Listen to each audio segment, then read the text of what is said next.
We're at the lower Escambia River, just above Solutia. As you can see, the river is fairly wide and obviously fairly deep because of the barges and tugs. The draft where we're sitting here is in excess of 15 feet. We'll be proceeding upriver, and this will be a pictorial video of the Escambia River from Solutia up to the entrance to the bayou that goes to Becks Lake.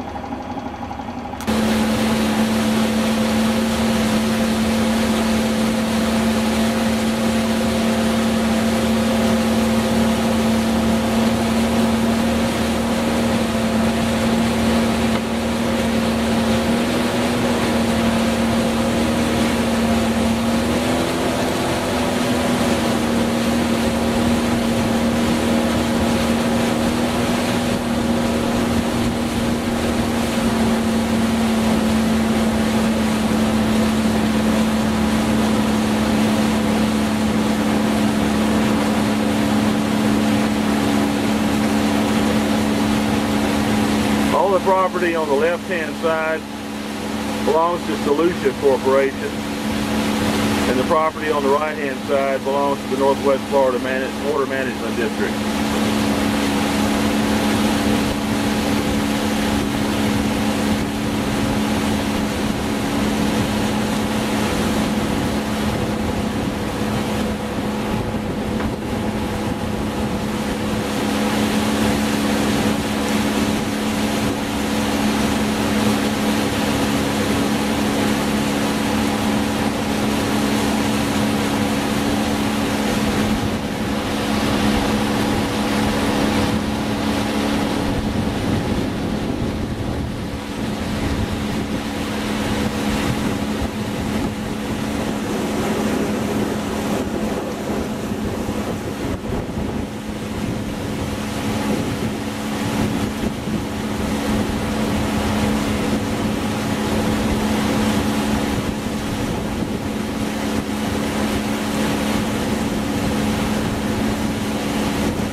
just about at the northern property line of Solutia's property, and then ECUA, Emerald Coast Utilities Authority, has purchased the property north of there, which then goes to the south property line of the future Cypress landing property.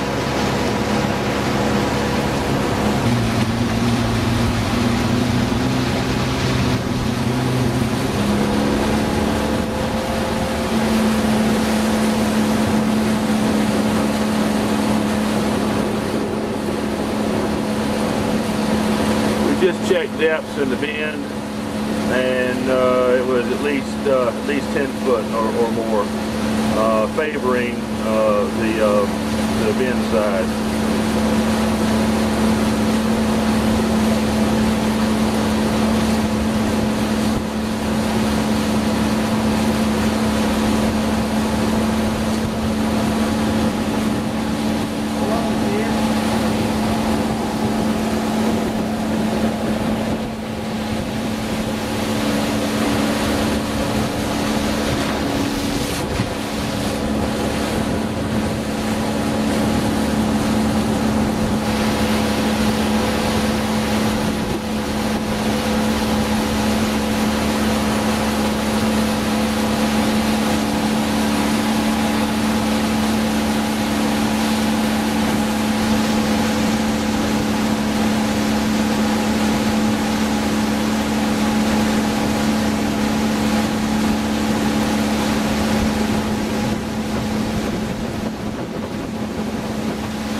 Property on the left is property that used to be known as the Spring Lake Recreational Area, which was owned by International Paper. International Paper in late 2006, early 2007 sold over 1,900 acres to the Emerald Coast Utilities Authority, of which this piece was included with certain exceptions. The land to the right is owned by the Water Management District of the state of Florida, as is all 35,000 or so acres that are in the management area of the Escambia River.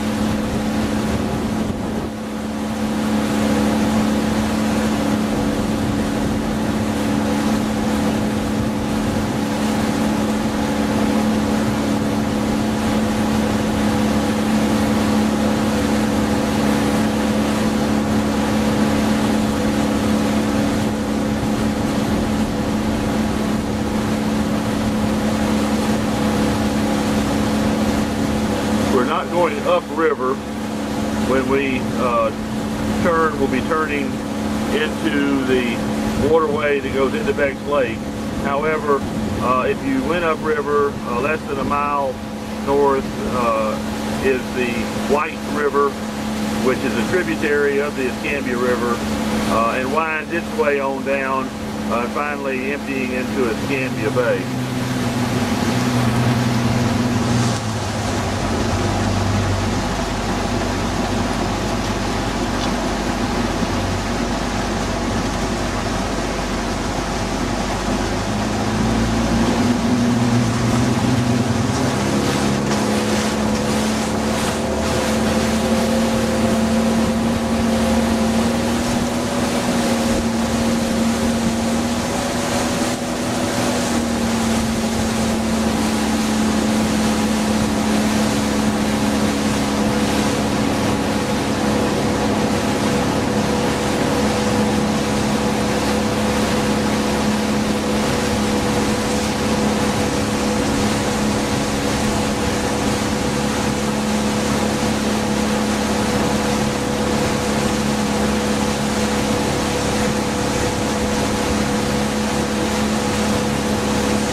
as this one are believed to have been cut by loggers around the turn of the century. The Escambia River system was used to move timber that was cut by the loggers. Ditches were dug in many places to the river, and the river was used to transport the logs by rafting them into huge rafts and then towing them downriver to the port of Pensacola, where several sawmills were.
the road goes to and dead ends on the easternmost Becks Lake property. And now we are entering what is officially called Becks Lake. The branch to the right goes up and to the extent of the former Willard Brown property, which was recently purchased by my LLC. And there's Billy's wife Leslie fishing on the dock, which is part of the boat launch facility that's on the property.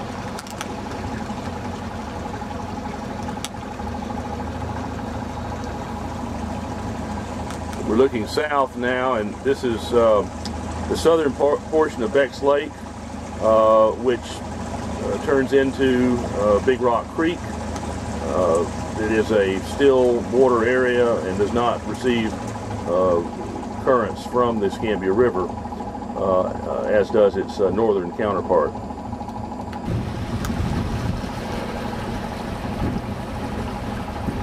This is the eastern bank of the southern portion of Becks Lake.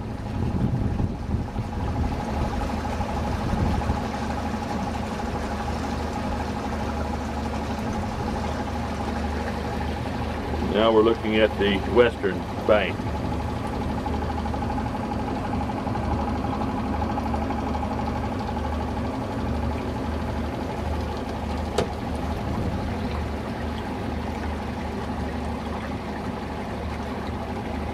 This waterway continues on for a ways and then goes into a basin where the old Becks Lake Fish Camp was formerly located. And we'll just ease our way right on up there.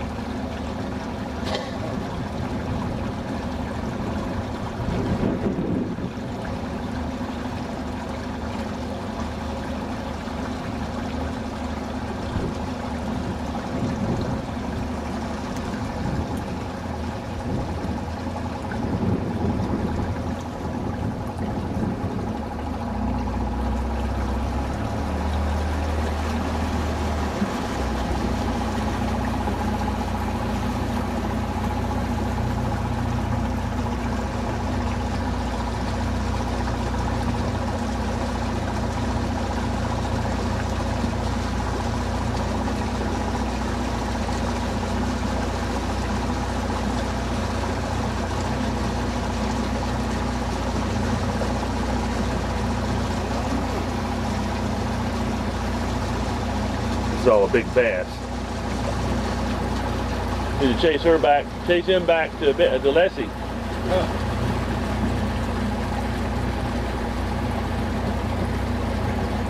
See, it's all still water up here, even when the river's running. So I suspect that this is where the fish like to congregate.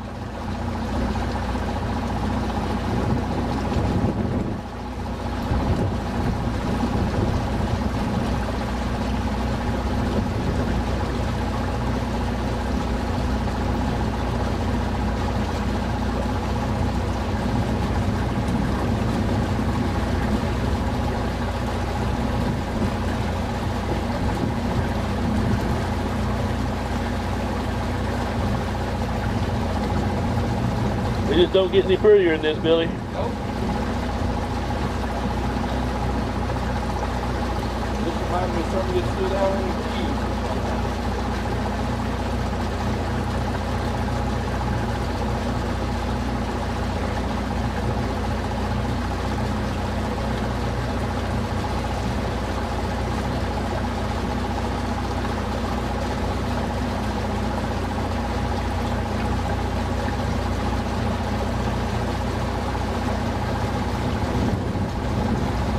I don't know what that was, but it's pretty big. So you might want to slow it down a little bit more. It's going to start getting a little bit tighter up here. You see the channel where it goes? We'll go right through there, and that'll take us right into the old boat launch area.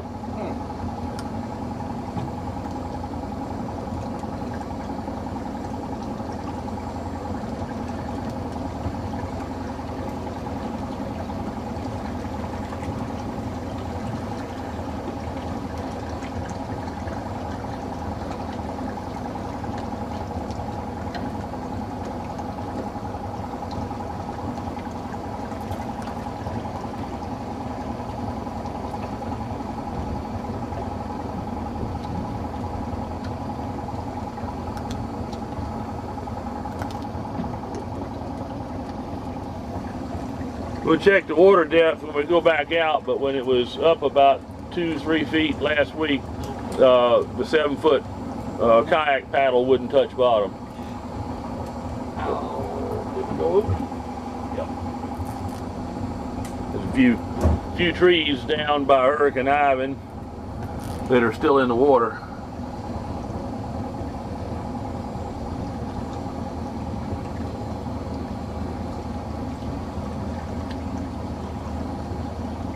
Good boat was smart enough to put it near.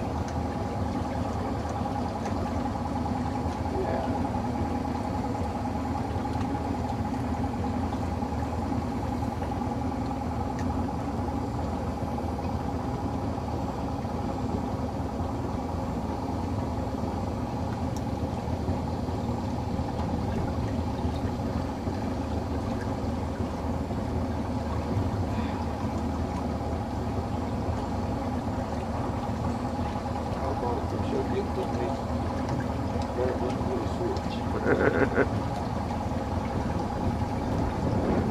And there's the boat I'm gonna give you, Billy. Oh, I don't want it.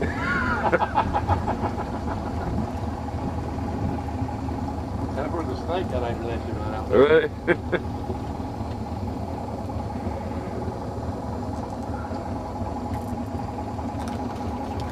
This is the site of the old Becks Lake Fish Camp boat launch.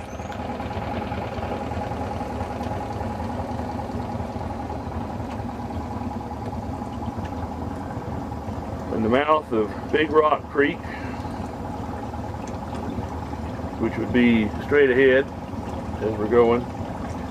On the left, there's a slough or a basin with some rather high banks that obviously was dug in at some point.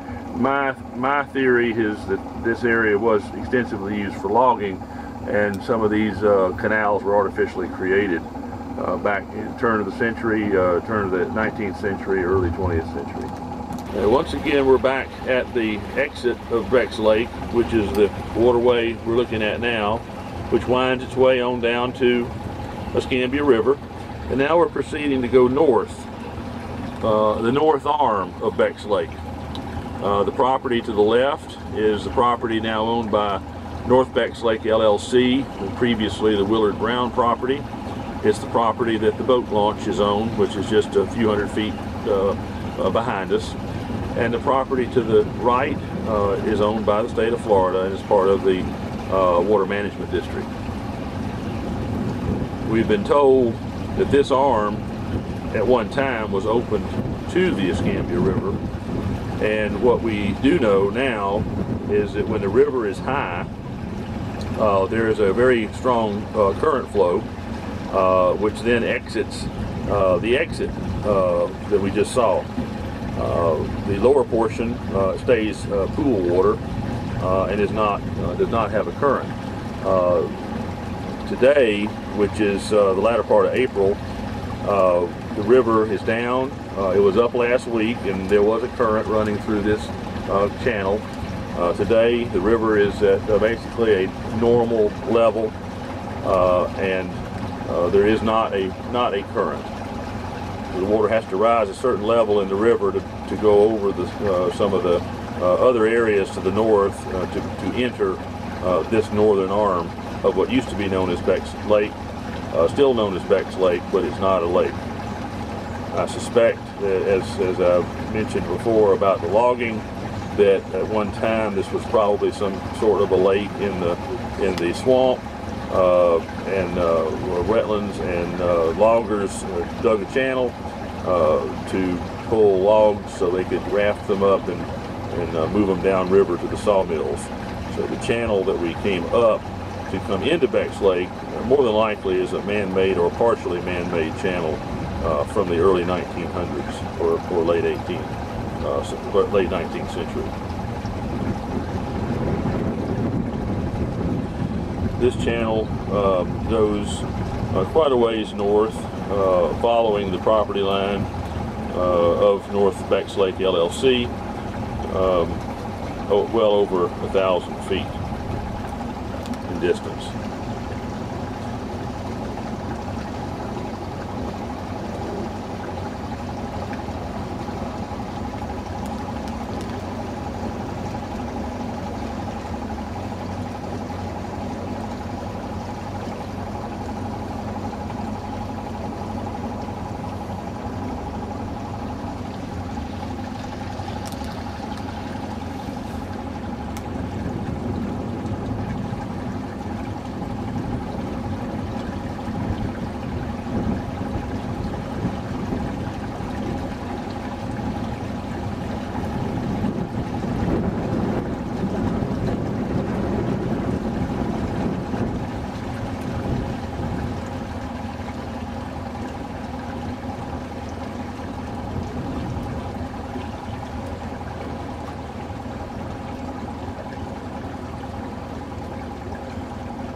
We'll check our depths on the way out, but when we check depths coming out of the lower portion from Rock Creek back, we found that in most areas we had 8 feet or more.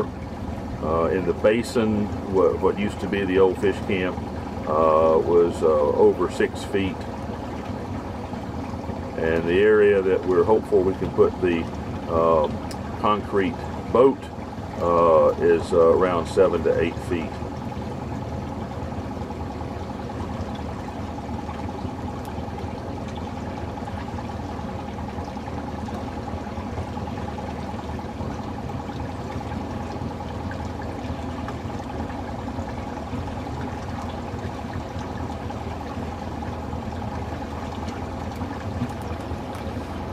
See from the marks on the trees that at this normal river we're probably about 4 to 5 feet below what a flood river would be.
Stop it, Dad.